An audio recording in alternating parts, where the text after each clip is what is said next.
Le réveil de l'info, c'est Atlantic Radio. Et j'accueille les décodeurs du jour, Abdelghani Youmni, économiste spécialiste des politiques publiques, et Salaheddine Nabira, expert éducation, directeur général du groupe Philosophe. Bonjour messieurs. Bonjour. Alors, vous avez vu, c'est pas la bonne heure. Hein. Ouais, j'ai bien vu. Ouais, on ne sait pas d'ailleurs, où on a cette heure-là. Où il est 17h01. On ne sait pas. Alors aujourd'hui, on va faire deux rétrospectives. On va faire une rétrospective, un bilan 2025.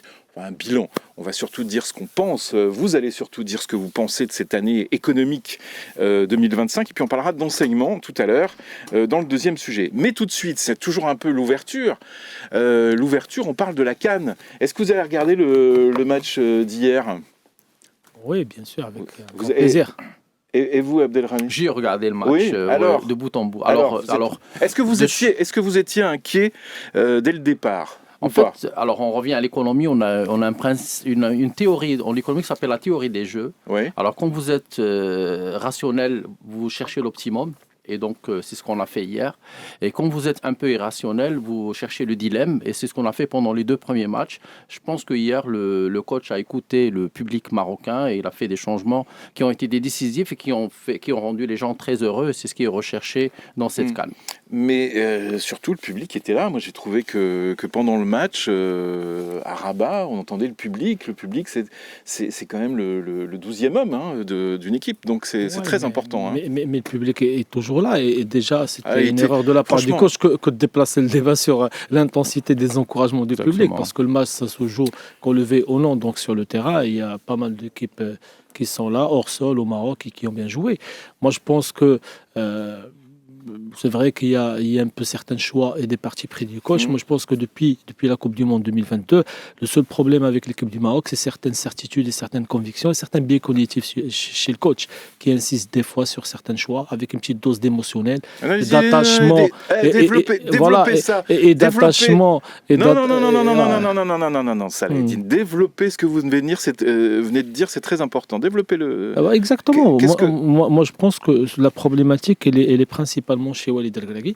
Chez Walid El-Regragui, parce qu'il y a un attachement à un certain nombre de joueurs. D'ailleurs, le fait qu'on les a changés un peu pour une fois, ça a libéré d'autres et donc ça a laissé de l'espace pour certains joueurs pour s'exprimer. Mais son discours, pourtant, là, dans la conférence de presse, il est assez, je trouve, c'est plutôt ouvert, parce que c'est rare qu'un sélectionneur d'équipe nationale, je pense aux équipes qu'on connaît bien, disent, on est 28, j'ai le choix. Dans le groupe, on est 28, j'ai le choix. C'est très rare. D'ailleurs, il y a toujours une colonne vertébrale. D'ailleurs, même hier, dans le match, dans le séquencement, vers la fin, il a un peu, ces vieux démons l'ont repris. Il a fait un certain nombre de choix, un certain nombre de changements qui ont fait que le rythme a baissé, qu'on aurait pu peut-être finir avec plus. Le seul bon mérite à lui, c'est qu'il a fait jouer certains joueurs. Mais quand tu es dans une CAN, tu es dans une mission de gagner, il faut avoir un type valable et certains changements. Ce qu'il a fait hier, sortir un certain nombre de joueurs, faire rentrer d'autres. Moi, je pense aussi c'est ça le vrai problème. Il a bien fait de faire rentrer Hakimi quand même. C'est une prise de risque maintenant sur ce match-là. Après, Hakimi n'a pas trop forcé, donc on le voit aussi que Hakimi c'est un grand professionnel et il connaît bien son corps et ses limites. C'est une bonne entrée en matière. D'ailleurs, il l'a annoncé en conférence de presse avant match. Il a annoncé que Hakimi allait entrer, mais ce qu'on a vu par contre, il aurait pu laisser Mazraoui qui était l'un des meilleurs sur le match, qui faisait bien le taf et sortir par exemple Chibi. Mais bon, on ne va pas rentrer dans le détail.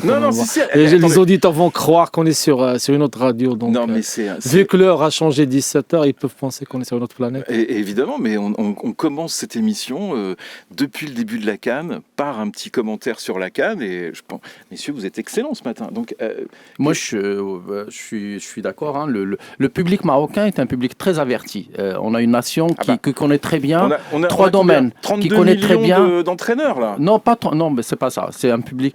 Les Marocains maîtrisent le culinaire, les Marocains maîtrisent le foot et la musique, et c'est reconnu. Et donc, c'est un public qui est capable de basculer, de bousculer. Et il l'a fait avec plusieurs coachs. Regragui, c'est pas le premier. Il y a plusieurs coachs. Et à chaque fois qu'un coach dépasse les limites, parce que le problème, on tombe souvent, comme dans les business au Maroc ou la politique souvent, on tombe dans le copinage. Et on tombe aussi dans l'affectif. Et ça conduit à l'irrationalité. Il faut que le coach reste rationnel. Il faut faire des choix en fonction pas des amitiés qu'on peut avoir, mais aussi des compétences des joueurs, et échanger. Et tout joueur est remplaçable. Il a 28 joueurs, ça veut dire qu'il a même plus, hein, il pouvait avoir plus. Mais le problème, c'est que je pense que c'est je pense que le Maroc a été testé au match du Mali, sur les 3. Il sera peut-être testé après au quart de finale, et puis peut-être s'il va à la demi-finale, et puis après. Mais sur les 3 matchs, il n'y a eu qu'un seul test, c'est le test du Mali. Et je pense qu'au quart de finale, il y aura un autre test parce que ça dépend aussi. Vous ne pensez pas qu'en 8e, ce ne sera pas un test important? Je ne crois pas, parce que vu comment c'est construit, honnêtement, oui, mais on peut avoir comme le Bénin, voilà, on peut avoir une surprise. On a encore des expériences malheureuses que nos. Mais sur le Mali, moi j'ai regardé. Ouais. Après, il y avait un autre match qui donnait un petit peu qui était le thermomètre. C'est le match Côte d'Ivoire-Cameroun. Cameroun, oui, tout Là, à fait. on a vu du très beau jeu, il n'y avait pas d'agressivité, et je pense que le Maroc est attendu, oui, donc le coach, il est attendu par le public marocain. On a vu 2 équipes rationnelles. Très rationnelles, ouais. Mais moi je crois à cette rationalité, ouais. Rationnelle et qui joue le foot, voilà. Bon, écoutez, vous qui maintenant, nous écoutez... il faut dire une chose, c'est que ça c'est vraiment très important et je pense qu'il faut le dire. Je pense que le Maroc inspire et je pense que le Maroc a montré le chemin de l'émancipation au continent africain avec cette très belle organisation qui donne des très grandes nations développées. Je pense qu'il y a un chemin de l'émancipation qui a été montré au continent. Je pense qu'il y a une inspiration que nos pays africains, nos pays d'Afrique, de l'Est, de l'Ouest, de partout, peuvent prendre le modèle sur le Maroc, sur l'organisation, sur les efforts à faire. Je vais vous mettre dans les réseaux sociaux aujourd'hui, messieurs. Juste pour peut-être faire la transition, oui. Et on voit bien qu'on a un exemple. On va dépasser Nada. Un exemple de quand la population s'intéresse à un sujet, les médias suivent. Quand on a un leadership, on arrive à voir le résultat, rectifie le tir rapidement. J'aimerais bien qu'on s'intéresse aux autres politiques publiques autant que le foot. Bon, c'est une bonne transition. Voilà, super. Et vous avez en plus votre post LinkedIn du jour.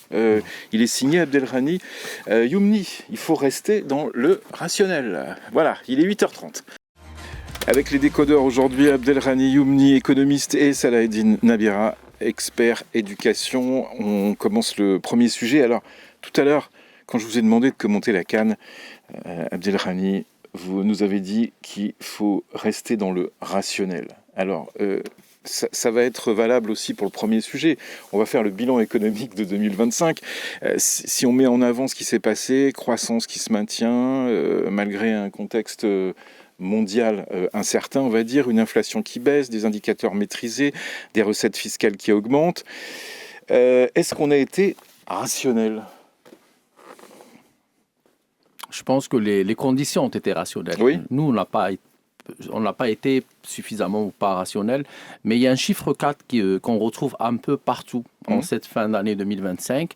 Alors le chiffre 4, c'est les 400 milliards de dirhams de réserves de change, oui. C'est les 400 milliards de recettes fiscales, et c'est aussi les 400 milliards des exportations, et puis moins de 4% de déficit budgétaire, et 4,4% de croissance économique. Que le 4 alors. Donc on n'a que des 4 donc en cette fin d'année 2025. Et ça veut dire quoi vous avez rentré ça dans votre boule de cristal? Je ne sais pas, mais en tout cas on a ce chiffre 4 en cette fin d'année 2025 qu'on retrouve un peu partout.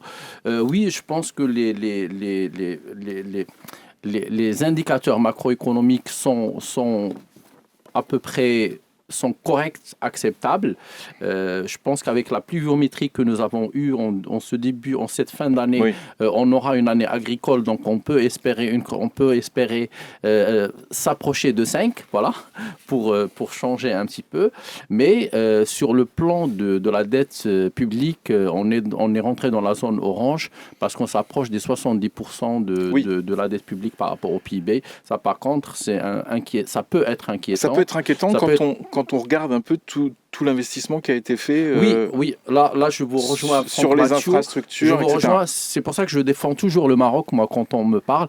Je dis, nous avons des pays similaires. Je parle notamment de nos voisins africains, du nord ou de l'est ou du centre, où la majorité de leurs recettes des exportations, leurs recettes fiscales, va dans la subvention de l'alimentaire. Oui. C'est de l'assistanat à travers les subventions sur des transferts monétaires. Non, le Maroc a construit un édifice, c'est-à-dire un pays avec des infrastructures. Et c'est pour ça qu'on peut ne pas être trop critique. On approche les 1000 milliards de dirhams sur 4-5 ans. Non, on peut ne pas être trop critique, mais par contre, il faudrait maintenant recréer de la croissance économique. Je pense que le souverain, dans plusieurs discours ces 2-3 dernières années, a parlé qu'il faut inverser la courbe investissement public, investissement privé pour partir à une croissance qui est tirée par la demande extérieure. Voilà si on veut résumer 2025. Salah Eddine. Moi, je vais continuer sur la logique des 4 pour retenir qu'il y a 4 millions de familles. Oui. 4 millions de familles qui sont sous la perfusion donc, de l'aide sociale. Et ça aussi, donc, ce qui me ramène aussi à 13% de chômage. Donc il faut de la croissance, c'est bien, mais c'est une croissance qui soit bien distribuée. Donc surtout qu'il y ait un vrai ruissellement. Donc que ça permet d'améliorer les conditions de vie donc, de la population. Parce qu'aussi, il faut retenir que c'est une année qui a connu aussi beaucoup de tensions sociales, donc qui vient d'une perception de mal-être et d'une perception d'écarts sociaux. Ça profite beaucoup au capital. Oui. Malheureusement, il faudrait que le travail bénéficie aussi de cette croissance-là. Voilà. On va parler de ça tout à l'heure. C'est l'année des plans aussi. Beaucoup de plans, beaucoup de projets, beaucoup de choses lancées dans différents secteurs. Est-ce qu'il n'y a pas un risque de dispersion des politiques publiques, justement, et de manque de priorisation ? Alors, on ne s'est pas concerté avec Saladine avant de rentrer ou de démarrer cette émission. C'est vrai, et vous n'avez même pas discuté. On n'a pas beaucoup. On se connaît, mais on n'a pas du tout. On n'a pas échangé sur le sujet. Mais je crois qu'on se complète très bien. Oui, il y a une fracture sociale au Maroc, parce que moi j'ai parlé de l'économique au départ, mais il y a une fracture sociale. Il y a 4 millions de personnes qui sont sous perfusion. Il y a beaucoup d'inégalités territoriales. Alors sur les plans, le problème c'est que sur les politiques publiques au Maroc. Moi, je le dis depuis 8 ans. Et avec Saladine, on a fait une conférence il y a très longtemps sur les politiques publiques avec Soraya. Je ne sais pas si vous vous rappelez. On était sur... Parce que, oui, on conteste des choses. C'est qu'il n'y a jamais d'évaluation de politique publique au Maroc. C'est qu'on n'a pas de reddition des comptes vers le peuple, vers la nation. On sait qu'il y a beaucoup de programmes, comme vous le dites, mais on ne sait pas ce qu'ils deviennent. Et on n'a pas de compte rendu, comme ça se fait dans la plupart des pays démocratiques, de cette évaluation politique publique. Cette politique publique a coûté 1 euro, 1 dirham. Voilà comment on les a dépensés et voilà ce qui est advenu. Et on ne demande même pas aux bénéficiaires quel est le ressenti. Et ça, c'est un vrai problème de politique publique, de mise en place et aussi d'évaluation des politiques publiques. Alors cette année, on a lancé pas mal de choses et qui vont coûter de l'argent, qui vont coûter cher. Donc effectivement, mais ça, c'est fait par qui normalement ? C'est fait par les ministères et c'est fait aussi par le...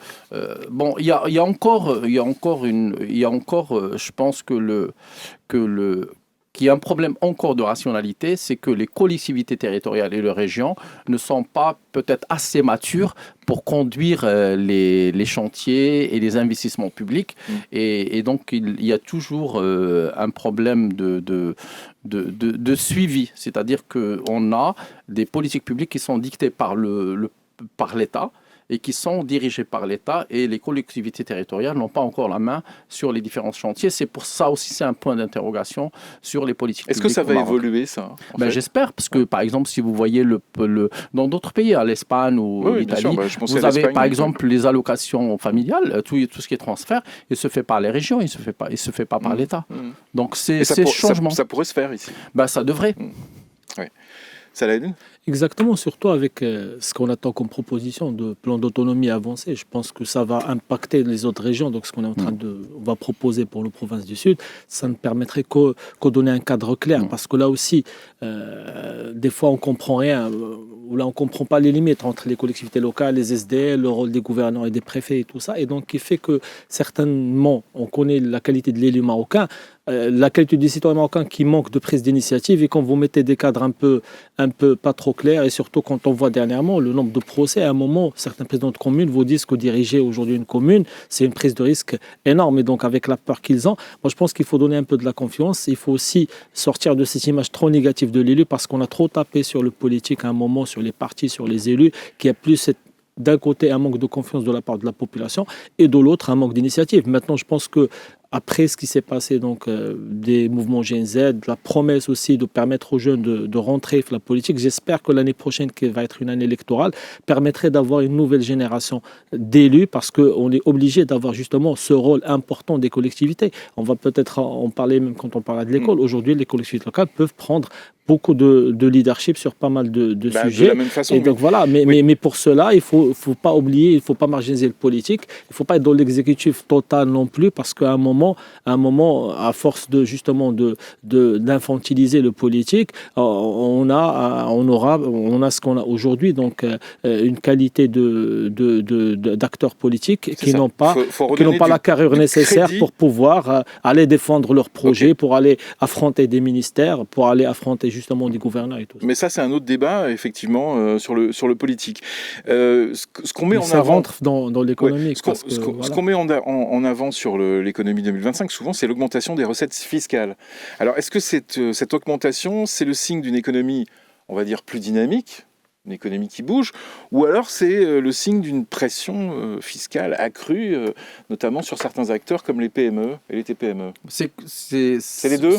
Non, c'est une question piégée. Ah. C'est une question avec un piège. C'est les deux. Alors pourquoi c'est les deux?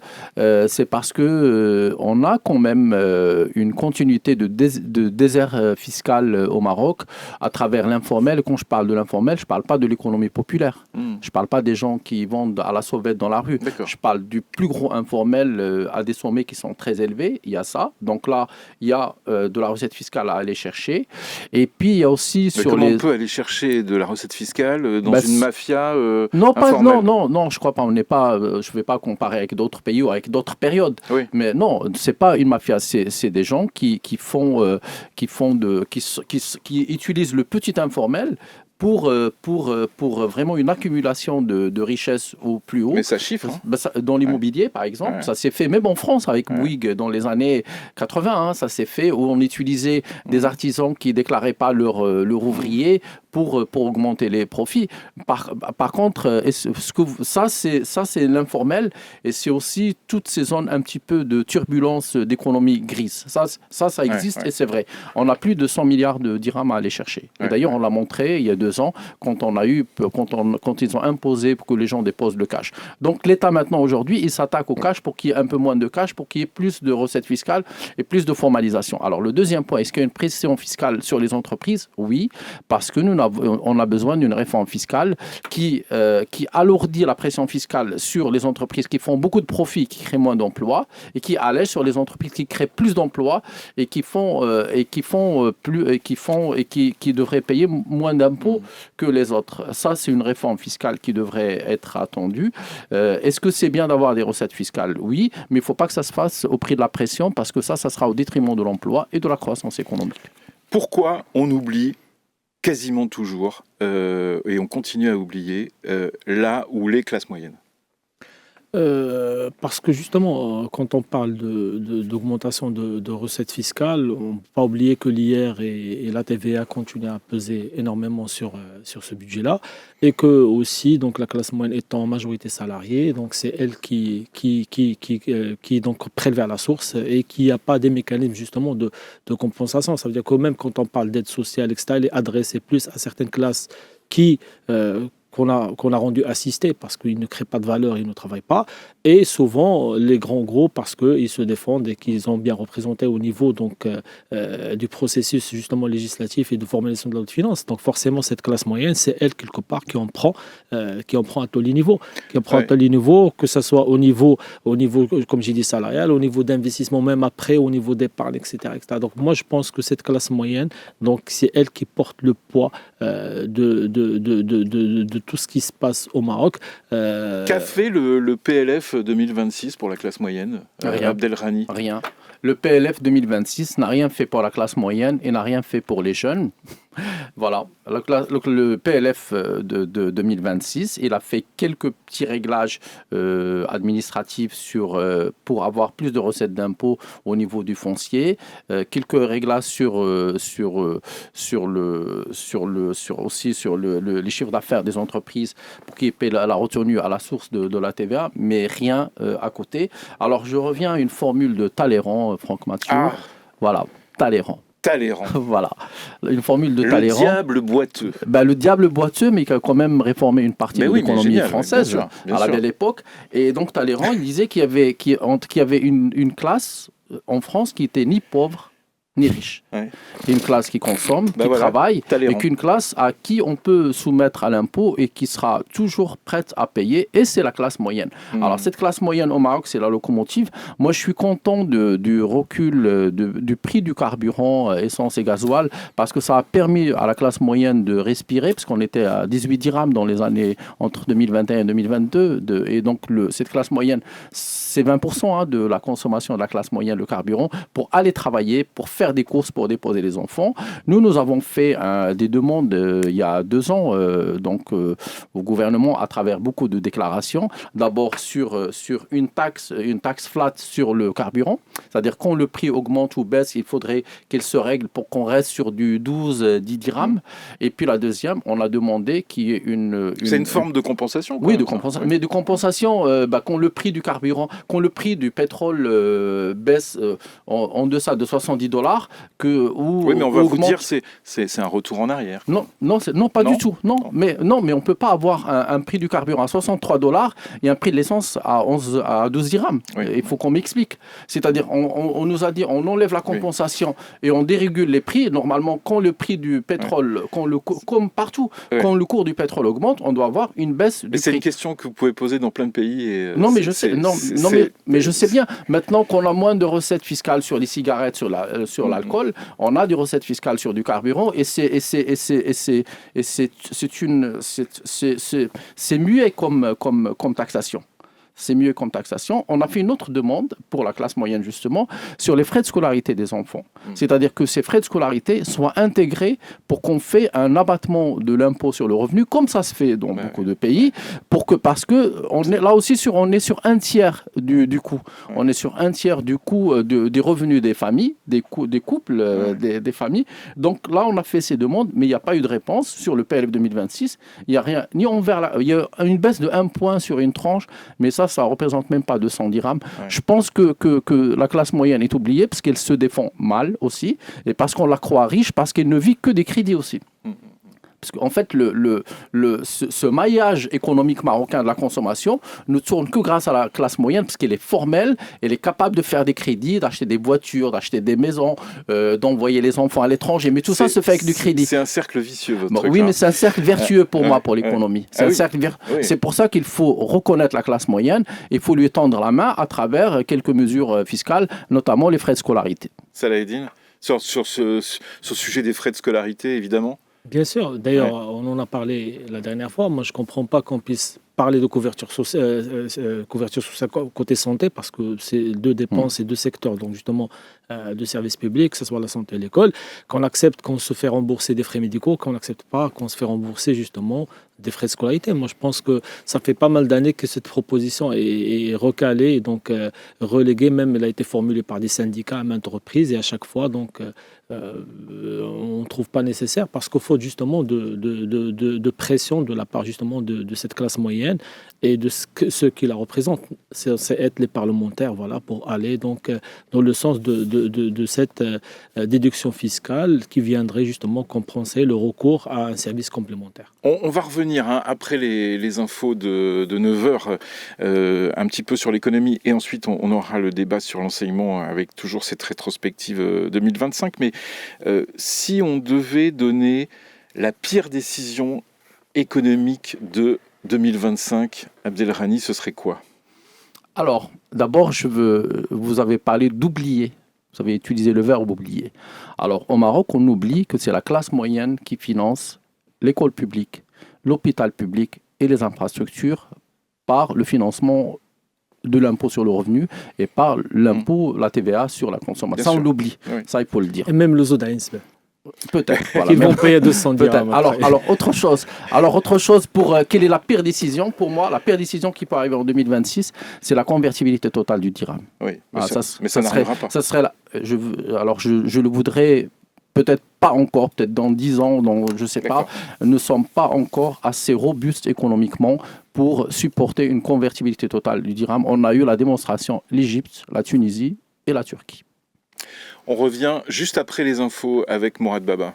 Avec aujourd'hui Abdelghani Youmni, économiste, et Salaheddine Nabira, expert éducation, directeur général du groupe Philosophe. Avant de passer à l'enseignement et à ce bilan 2025, dernière question concernant le bilan économique. J'ai retrouvé une archive, Abdelghani Youmni, de nos confrères de Médien TV, c'était aux alentours de mars. Il vous posait la question, est-ce que le Maroc va bien? Il vous disait, le Maroc va bien, mais le Maroc pourrait aller beaucoup mieux. Alors, quel choix économique il va falloir faire en 2026 pour que le Maroc aille mieux? Et même si ce sont des choix impopulaires. Ah, c'est un peu de l'économie fiction. Ah bah 2026 ou 2027 dans le futur, hein, attention. Les choix impopulaires dans les pays industrialisés, quand on parle de choix impopulaires, c'est souvent soit vous augmentez les impôts, oui, soit vous baissez les dépenses publiques. Et on n'est pas dans ce scénario au Maroc. Je pense que si on devrait faire des choix impopulaires, c'est des choix impopulaires qui devraient être sur le long terme. C'est-à-dire dans 30 ans, nous serons un pays où il y aura plus de vieux que de jeunes. Oui. Et aujourd'hui, on a plus de jeunes que de vieux. Donc nous avons 30 ans et je pense que c'est une chance que très peu de pays ont, qui sont dans les revenus, de même niveau de revenus que le Maroc. Très peu de pays ont.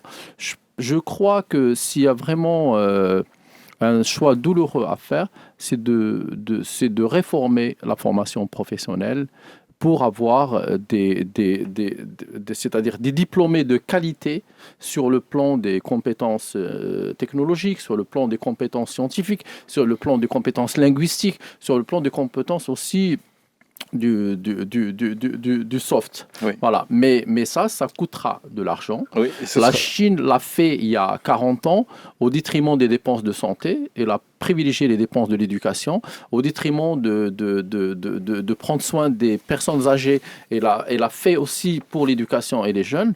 Je pense que nous devons changer de trend, mais ce n'est pas 2026. C'est quel Maroc nous voudrions en 2045. Ouais. Si on a un gouvernement dans les prochaines élections, futur gouvernement qui a la réponse à cette question, moi je serais un peu de prospective. Ouais. Si tu permets juste, juste un peu et après on passe parce que voilà. c'est un trait d'union fabuleux. Moi j'ai toujours opposé justement cette mise en vitrine du Maroc moderne à travers les infrastructures par un autre exemple. Ça veut dire que moi je dirais que le Maroc irait bien quand un serveur en travail dur peut devenir patron de son restaurant. Quand on aura cette transition facile entre le travail et l'entrepreneuriat et le capital, on dirait que le Maroc a créé les conditions d'avoir un très bon ascenseur social.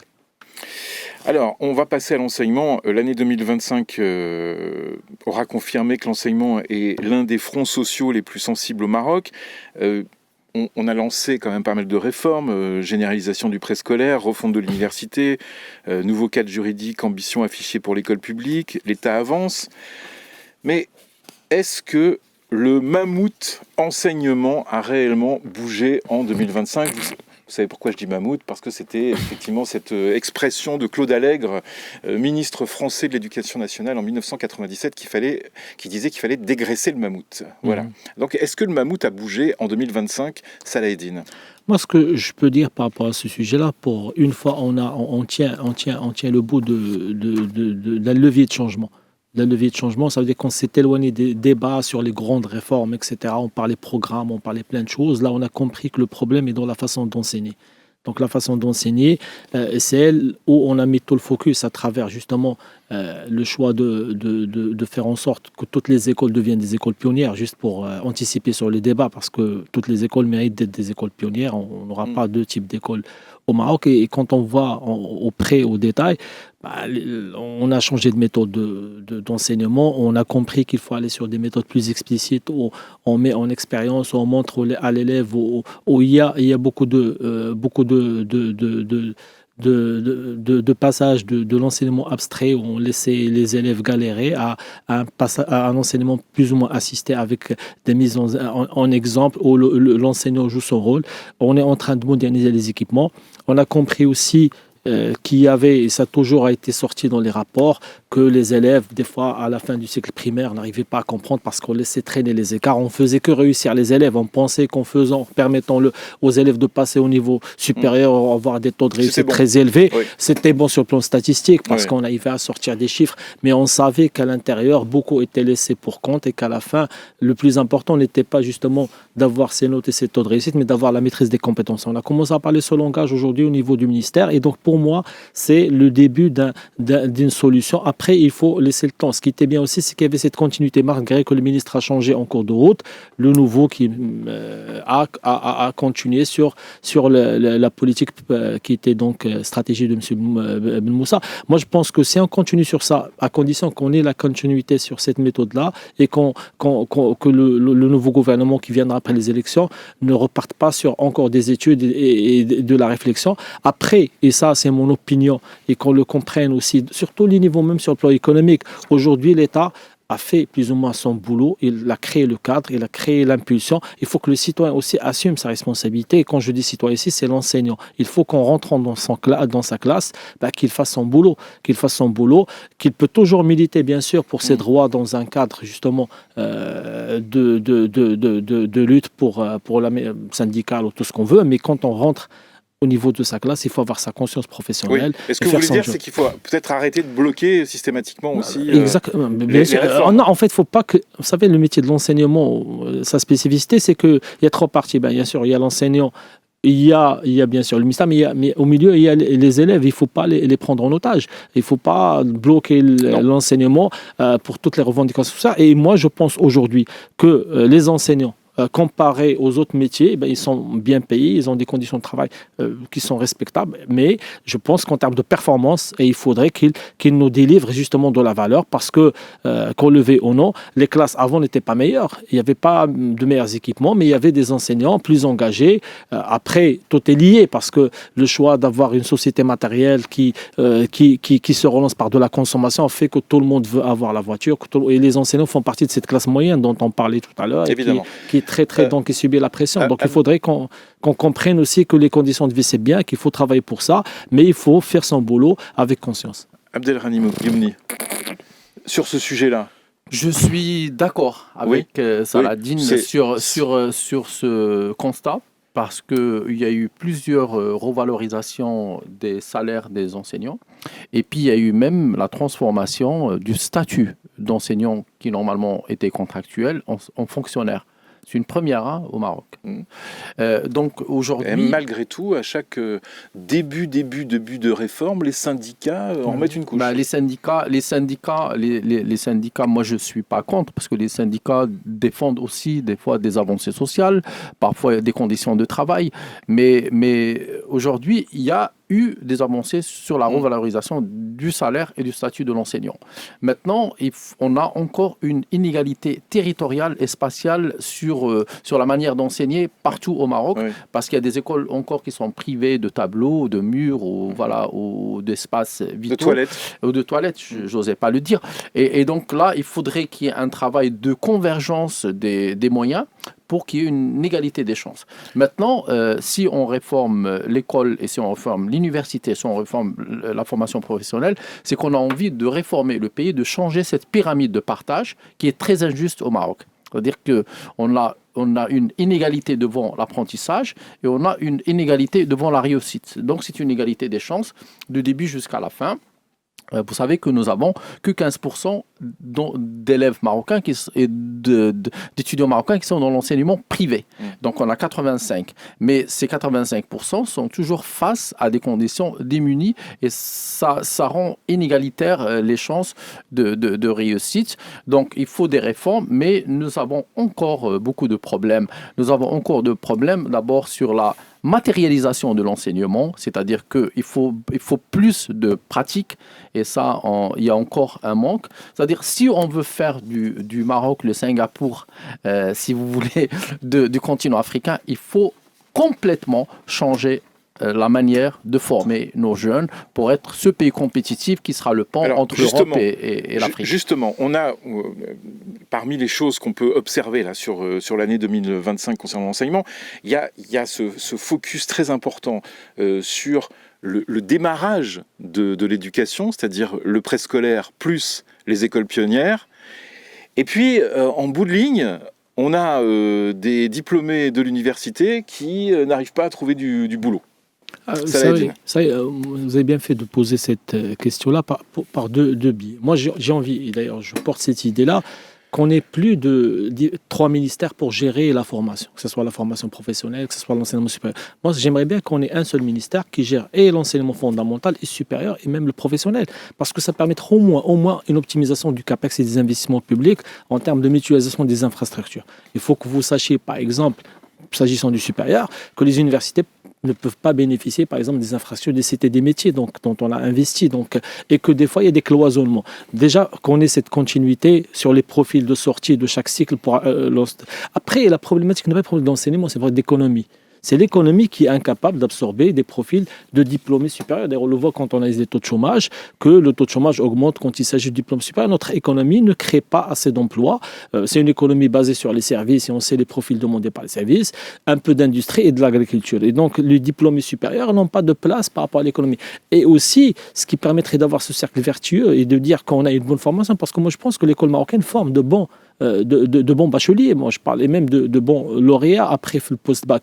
Mais la problématique qu'il y a, c'est qu'on n'a pas d'entreprise qui mette en valeur ces profils. L'entreprise déjà, structure grande, que ce soit les grands secteurs employés au Maroc, ne permettent pas justement l'épanouissement et la mise en valeur du potentiel de ces lauréats. C'est pour cela que quand on voit ces mêmes lauréats sortis des écoles marocaines, quand ils partent ailleurs, ils sont valorisés, ils trouvent un cadre qui leur permet de briller. Donc il y a ce problème, plus côté entreprise, qui ne permet pas et qui ne laisse pas place pour les jeunes et qui n'a pas cette culture de jeunesse et de donner et de partager les responsabilités. Parce que moi, j'ai vécu par exemple dans une entreprise télécom il y a quelques années, au début de l'année 2000, on a fait confiance aux jeunes et on a pu voir des jeunes sortis d'école gérer des business units à plusieurs millions de dirhams. C'est une culture. Et quand on voit aussi, encore une fois, des entreprises internationales qui s'installent avec leur culture, qui donnent la liberté aux jeunes de s'exprimer, on voit que les Marocains sont bons. Et on l'entend d'ailleurs quand il y a, prenons les secteur aéronautique, le secteur automobile, ces entreprises ont déplacé et ont délocalisé certains centres de R&D au Maroc. Le cœur de ce que disait la génération Z dans ces manifestations, c'était ça. C'était regarder les jeunes Marocains réussissent ailleurs. La diaspora, etc.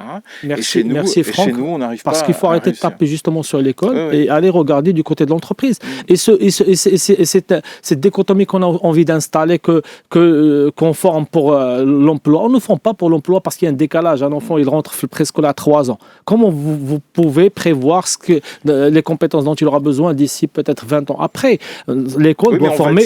L'école forme quelqu'un, un esprit critique, forme quelqu'un qui est capable de comprendre les problématiques, de trouver des solutions, etc. Et ça passe pas par les matières techniques, ça passe par la façon de réfléchir. Et c'est là où il y a la nouveauté justement qui s'installe aujourd'hui à l'école, cette méthode plus ou moins explicite, cette méthode basée sur l'expérience, comme vous aviez dit tout à l'heure, c'est ce qui est en train de s'installer, les projets, etc. Mais là, il faut peut-être interroger l'entreprise sur cette capacité à absorber, à donner le potentiel aux jeunes pour s'exprimer. Il faut prioriser ces liens entre l'entreprise et l'école et l'université. Abdelrani Youmni, on a dit beaucoup de choses là. Cet audit, on le fait depuis 10-15 ans sur le Maroc. C'est-à-dire que si vous voulez juger de la capacité d'un pays à réussir, il faut regarder sa balance commerciale, le commerce extérieur. C'est-à-dire que quand vous êtes déficitaire et ce que vous exportez le plus, je ne parle pas de l'industrie automobile du Maroc, parce que nous avons des partenariats. Quand, par exemple, vous êtes déficitaire et quand vous créez 3 emplois sur 4 qui sont créés au Maroc, c'est dans le service et dans le commerce. Donc, ça veut dire qu'on crée très peu dans l'industrie, on crée très peu dans l'innovation, on n'a pas de recherche et développement, on ne veut pas passer le cap et nos entreprises sont pour la plupart détenues par des gens qui pratiquent l'importation et la revente au Maroc. C'est ça qui a détruit l'économie européenne quand elle a cédé aux importations asiatiques. elle a financé avec de la dette et du déficit pour se retrouver aujourd'hui en faillite de compétences et en faillite d'industrie. Donc nous, si on veut nous propulser... Donc là, vous allez nous faire un grand parallèle. Oui, mais c'est un grand parallèle. Ouais. C'est un parallèle qui sera véridique dans 15-20 ans au Maroc. C'est-à-dire ce que vit l'Europe aujourd'hui, c'est ce que nous vivrons nous dans 20-30 ans, parce qu'on n'a pas pris le bon trend de changement de notre économie. C'est-à-dire, si vous voulez, on est en train de donner des leçons à l'Afrique sur les infrastructures, mais on est incapable de donner des leçons à l'Afrique sur l'université. Pourquoi? Et sur la formation professionnelle, parce qu'on forme très mal. Et parce qu'on ne donne pas d'opportunité aux jeunes. Vous avez un jeune qui sort, qui est lauréat, il faudrait le mettre. Et c'est dans l'entreprise qu'il va apprendre. Mais il n'y a pas d'entreprise parce que nous avons, au jour d'aujourd'hui, 2 fleurons au Maroc. Un fleuron dans le service, c'est la RAM, et un fleuron dans la chimie, c'est l'OCP. Mais on n'en a pas d'autres. Oui. On n'en a pas d'autres. Donc nous avons beaucoup de gens qui ont des cartes, beaucoup de Oui, noms. d'ailleurs, vous avez remarqué que comme on n'en a pas beaucoup, on les cite même plus. Hein, Franck Mathieu, on a beaucoup de noms de personnes qui circulent. Quand vous regardez ce qu'ils font, ils achètent des terrains, ils construisent des immeubles, ou ils achètent des entreprises, ils importent de partout, d'Inde, de Chine. Oui. Et puis ils vous disent, je suis entrepreneur. Pour être entrepreneur, il faut s'appeler Renault, il faut s'appeler Citroën. C'est des noms de famille, ça. Hein. Oui, et donc, c'est des gens qui ont créé des fleurons industriels. Et Bien donc, sûr. si on n'est pas capable de prendre le risque... Parce que le problème, le risque est très élevé quand vous faites de l'industrie. Et quand vous importez pour revendre, le risque est bas et vous pouvez faire de l'optimisation fiscale. C'est ce qu'on fait au Maroc, malheureusement. Ok, donc il faut changer, on a dit, il faut changer de système. Il faut changer de système aussi pour l'enseignement. C'est la dernière question parce qu'il nous reste très peu de temps. Quelle réforme il faut absolument faire, la plus urgente, mais peut-être aussi la plus difficile à faire politiquement, Salah Eddine? Politiquement, moi je pense que ça rejoint ce qu'on est en train de dire, c'est d'encourager l'entrepreneuriat parce que réellement c'est de ça qu'il s'agit et là avec une vraie volonté que ce soit parce qu'on a vu certains programmes qu'on lançait sans vraie conviction, que ce soit les Intelaka et les autres, etc. Il faudrait permettre justement, moi j'ai dit quelques années, si par exemple le fondateur de n'importe quel projet, le gars qui a lancé une application TikTok ou je dis n'importe quoi de réseaux sociaux, s'il venait voir une banque marocaine pour se financer, il l'aurait viré à la porte. Donc cette mentalité, parce qu'aujourd'hui l'économie est plus de savoir. C'est bien de citer les exemples d'industrie, mais aujourd'hui l'économie se fait ailleurs, donc, et notamment l'économie du savoir. Moi je peux vous dire une seule chose, cher Franck, c'est qu'aujourd'hui, et on va donner l'exemple, on est par exemple, nous en propre, on va lancer bientôt des centres de formation dédiés à tout ce qui est robotique et à côté. Vous savez, aujourd'hui on peut faire de jeunes sur des cycles de formation très courts, de 3 à 4 ans, capables justement de créer de vrais objets, technologiques, parce qu'aujourd'hui la technologie est simple. Ce qu'on a, vous savez, aujourd'hui la réforme est plus simple parce qu'on bénéficie des technologies et on n'a plus besoin des investissements physiques. On a besoin juste de connaître ce qui est offert, la panoplie de services offerts côté formation, côté savoir et connaissance, et de savoir les déployer. Et il faut aller dans ce sens. Il faudrait peut-être, et c'est là où on attend l'école, c'est qu'on fait vivre l'école en fait, pas seulement des enseignements de matières techniques, mais qu'on intègre un certain nombre de projets à des cycles très très bas à partir du primaire et du collège et qu'on fait en sorte que nos élèves ne travaillent plus à préparer des examens. Il faut revoir ces modes d'évaluation quand on le voit dans les écoles avancées et le focus n'est pas mis sur l'évaluation, n'est pas mis sur le résultat parce qu'on arrive à avoir des taux de réussite au bac très très élevés. Mais ça ne veut pas dire qu'on a de très bons profils. Il faut rentrer ces projets-là, intégrer donc au niveau des écoles, faire en sorte que les élèves peuvent travailler aujourd'hui. Un élève de 10-11 ans peut travailler sur une problématique technologique très très avancée, comme un robot, comme un drone, comme une voiture électrique, comme plein de choses. Et ça permettrait d'avoir de la confiance qu'une fois après le bac, il pourra facilement, au lieu d'aller chercher à travailler, aller chercher des fonds pour financer son investissement. Abdelghani Youmni, la conclusion, vous avez 15-20 secondes. 15-20 secondes. Il y a un neurologue qui vient de sortir un livre. Ouais. Il dit il faut maintenant construire des générations qui ne soient pas esclaves de l'IA, mais qui mettent l'intelligence artificielle au service de leurs compétences. Moi, je pense au numérique, au linguistique et aussi au raisonnement et aux mathématiques. Une discipline très importante dans la construction des jeunes. Ben voilà pour la conclusion. On a plus le temps. C'est dommage parce que je voulais vous poser une question concernant Brigitte Bardot et la vie politique française qui est divisée entre la droite et la gauche. Faut-il faire un hommage national pour une actrice qui a quand même 5 condamnations par la justice pour incitation à la haine raciale. Bon, on n'en parlera pas. Je ne mettrai pas le point sur ça. Moi, je pense que c'est un siècle français qui se tourne avec Brigitte Bardot. Elle a presque un siècle, 100 ans. Donc, c'est un siècle qui se tourne. Voilà. Mais je ne mettrai pas sur le racisme, parce c'est une personne quand même qui a eu beaucoup de points positifs sur des sujets de défense des animaux, de la condition animale. Puisqu'il a répondu, donc 2 mots. Moi, je risque de t'étonner. Il y a tellement d'enjeux ici que je ne m'intéresse pas à Brigitte. Oui, parfait, très bien. Merci.